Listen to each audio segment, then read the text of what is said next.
اعوذ باللہ من الشیطان الرجیم بسم اللہ الرحمن الرحیم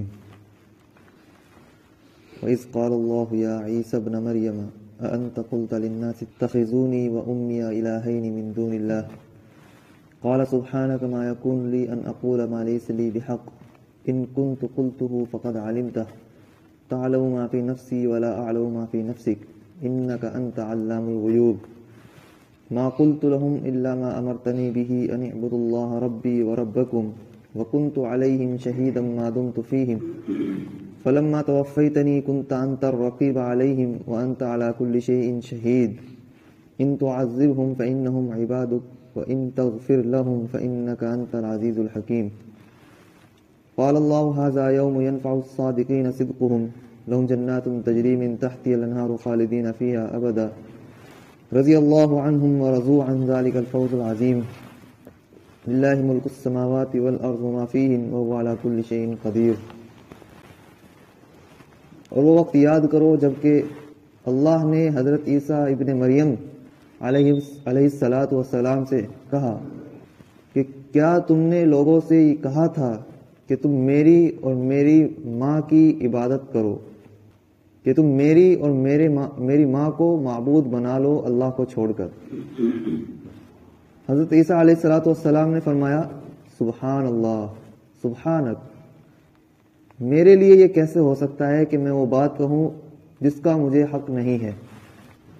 اگر میں یہ بات کہتا تو آپ اس کو ضرور جانتے، آپ جانتے ہیں ہر وہ چیز جو میرے دل میں ہے اور میں نہیں جانتا وہ جو آپ کے پاس ہے۔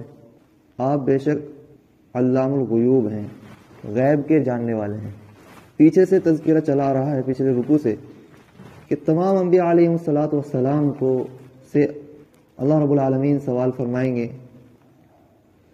خصوصاً حضرت عیسیٰ علیہ السلام سے سوال فرمائیں گے، اور ان کو حضرت عیسیٰ علیہ السلام کو پہلے بہت سی نعمتوں کے یاد دہانی کرائی کہ آپ بہت سے معجزے دکھاتے تھے، برس کے مریض کو، مادرزاد اندھے کو آپ بینا کر دیتے تھے میرے حکم سے۔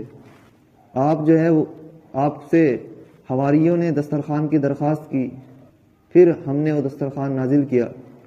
یہ تمام نعمتیں شمار کرا کے پھر حضرت عیسیٰ علیہ السلام سے اللہ سوال کرتے ہیں کہ نصارہ نے جو آپ کو اور آپ کی والدہ کو معبود بنا لیا ہے میرے ساتھ میں، تو یہ کیا اس کا حکم آپ نے دیا تھا؟ اور یہ سوال اس لیے کیا گیا، قوم بھی دیکھ رہی ہے کھڑی ہو کر، سب کی نگاہیں حضرت عیسیٰ علیہ السلام کی جانب ہیں اور دیکھ رہے ہیں کہ آپ کیا جواب دیتے ہیں۔ حضرت عیسیٰ علیہ السلام نے کہا کہ توبہ توبہ، میری یہ کیسا ہو سکتا ہے کہ میں وہ بات کہوں جس کا مجھے بالکل بھی حق نہیں ہے، اور اگر میں یہ بات کہتا تو آپ کو ضرور معلوم ہوتا کیونکہ آپ دلوں کے بھید کو جاننے والے ہیں۔ حضرت عیسیٰ علیہ السلام کے اس جواب کو سن کر پھر قوم سے پوچھا جاتا ہے کہ تم نے جو حضرت عیسیٰ علیہ السلام کو اور ان کی والدہ کو معبود بنایا ہے، کیا تم کو انہوں نے حکم دیا تھا؟ وہ کہتے ہیں کہ جی انہوں نے ہی دیا تھا۔ پھر اس کے بعد ان کو پکڑ کر لے جایا جاتا ہے جہنم میں۔ قال سبحانک ما یکون لی ان اقول ما لیس لی بحق ما قلت لهم الا ما امرتنی به ان اعبدوا اللہ ربی وربکم۔ حضرت عیسیٰ علیہ السلام کہتے ہیں کہ میں نے تو ان سے صرف وہی بات کہی تھی جس کا آپ نے حکم کیا تھا کہ اللہ کی عبادت کرو جو کہ میرا بھی رب ہے اور تمہارا بھی رب ہے، یعنی میں معبود نہیں ہوں بلکہ میرا رب بھی اللہ ہے اور تمہارا رب بھی اللہ ہے، مجھے معبود بنانے کی ضرورت نہیں ہے، عبادت صرف جو ہے وہ اللہ کی ہوگی۔ وَكُنْتُ عَلَيْهِمْ شَهِيدًا مَا دُمْتُ فِيهِمْ۔ پھر حضرت عیسیٰ علیہ السلام فرماتے ہیں کہ جب تک میں ان میں تھا تو میں تو اس کا گواہ ہوں کہ میرے ہوتے ہوئے تو انہوں نے ایسا نہیں کیا تھا۔ فلما توفیتنی کنت انت الرقیب علیہم، لیکن پھر جب آپ نے مجھے اٹھا لیا آسمان پر تو آپ پھر ان کے نگہبان ہیں اور آپ ہر چیز کے گواہ ہیں، یعنی میں نے ان کو حکم نہیں کیا تھا اور میرے ہوتے ہوئے انہوں نے مجھے معبود نہیں بنایا تھا، جب آپ نے مجھے اٹھا لیا تو پھر اس کے بعد مجھے معلوم نہیں ہے کہ کیا ہوا ہے۔ آپ بخوبی جاننے والے ہیں، آپ ہی نگہبان ہیں اور آپ ہر چیز پر گواہ ہیں۔ اور حضرت عیسیٰ علیہ السلام فرماتے ہیں پھر کہ اگر آپ ان کو عذاب دیں، ان تعذبہم فإنہم عبادک، اگر آپ ان کو عذاب دیں تو یہ آپ کے بندے ہیں. وَإِن تَغْفِرْ لَهُمْ فَإِنَّكَ أَنْتَ الْعَزِيزُ الْحَكِيمُ. اور اگر آپ ان پر مغفرت فرمائیں تو بے شک آپ زبردست ہیں اور حکمت والے ہیں. یہ درخواست نہیں ہے بلکہ یہ چھٹکارا ہے اپنے آپ سے کہ مولا آپ جانیں، آپ عذاب دینا چاہیں عذاب دیں، آپ مغفرت کرنا چاہیں مغفرت کریں، میرا ان سے کوئی سروکار نہیں ہے. جو شرک کرنے والے ہیں، کفر کرنے والے ہیں، جنہوں نے مجھے خدا بنا دیا ہے. اس آیت کا مطلب یہ نہیں ہے کہ اگر آپ مغفرت فرمائیں تو آپ بہت مہربان ہیں، مغفرت فرمانے والے ہیں. یہ تو ہوگی درخواست. اس میں جو آیت ہے کہ اگر آپ مغفرت فرمائیں تو آپ زبردست ہیں، حکمت والے ہیں. یہ نہیں فرمایا کہ اگر آپ مغفرت فرمائیں تو آپ بہت مغفرت کرنے والے ہیں، بلکہ فرمایا کہ آپ زبردست ہیں، حکمت والے ہیں. یعنی مولا میرا تو ان سے کوئی سروکار نہیں ہے، مجھے آپ چھوڑیں، آپ جانیں، آپ مغفرت فرمائیں تو یہ آپ کے بھی قدرت میں، یہ بھی آپ کے قدرت میں. آپ ان کو عذاب دینا چاہیں تو یہ بھی آپ کی قدرت میں. میرا ان سے کوئی سروکار نہیں ہے، میں ان کے معاملے میں نہیں پھنسنا چاہتا. درخواست مشرکین کے لیے درخواست نہیں ہوگی، انبیاء علیہ الصلوۃ والسلام کی جانب سے بھی مشرکین کے لیے درخواست نہیں ہوگی. ان تعذبہم فانہم عبادک. بہت شاندار یہ آیت ہے. ایک مرتبہ رسول اللہ صلی اللہ علیہ وسلم پوری رات اس آیت کو پڑھتے رہے، پوری رات پڑھتے رہے.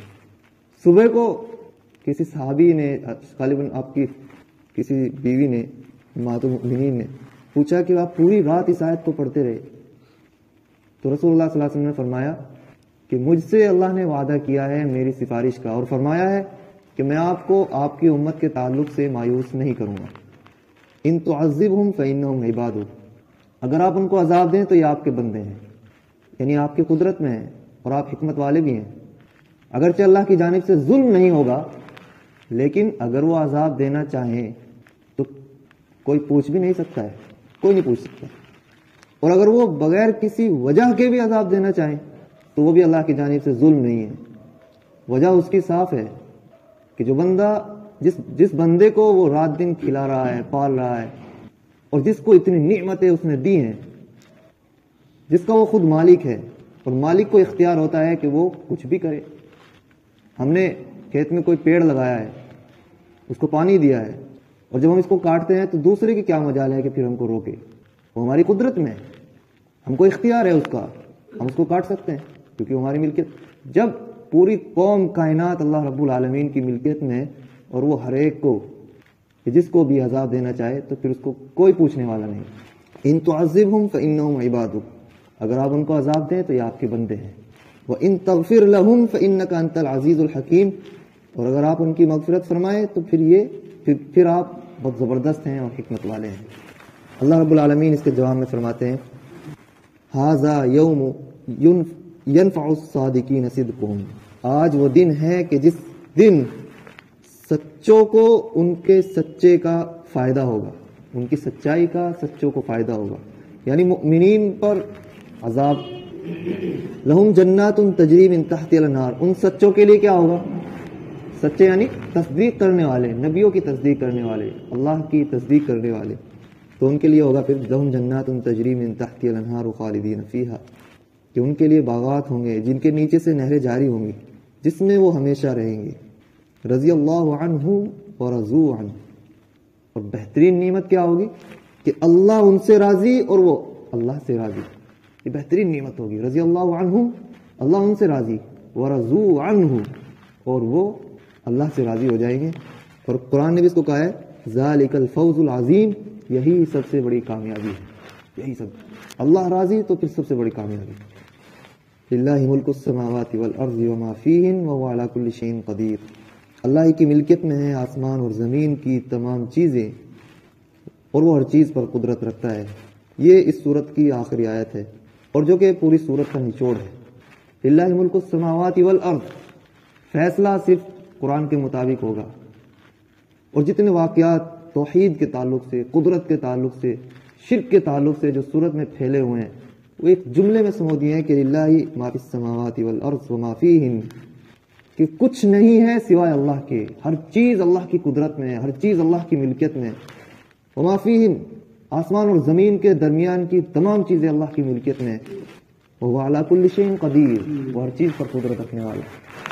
اس آیت میں مکمل آیت کے عنوان کا اور اس کے مضامین کو اللہ رب العالمین نے سمویا ہے، اس آیت سے سورہ مائدہ کو مکمل کیا ہے۔ اللہ رب العالمین ہم سب کو اس آیت کے احکام پر عمل کرنے کی توفیق عطا فرمائے۔ سبحان اللہ وبحمدہ، سبحانک اللہم وبحمدک، اشہد ان لا الہ الا انت، استغفرک و اتوب الیک۔